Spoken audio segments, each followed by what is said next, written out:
పరిశుద్ధమైన నామంలో మీ అందరికీ వందనములు. ఈరోజు మనం పునీత అన్సెల్మ్ గారి గురించి తెలుసుకునేందుకు ప్రయత్నం చేద్దాం.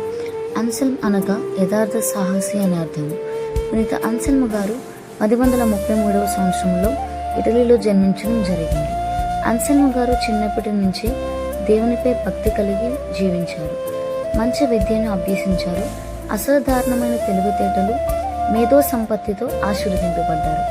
తండ్రితో కొన్ని సమస్యలు ఉండడంతో ఆయన ఇంటిని విడిచిపెట్టి వెళ్ళారు.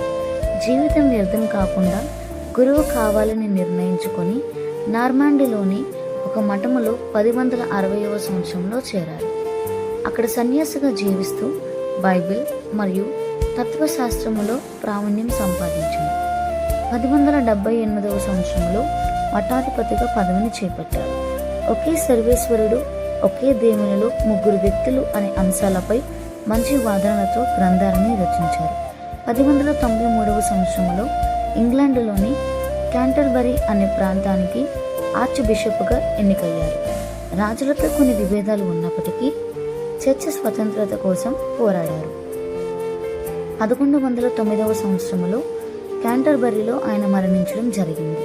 స్త్రీ సభ హక్కుల కోసం త్యాగంతో, ఓర్పుతో పోరాడిన బిషప్గా ఆయన కీర్తన గడించారు.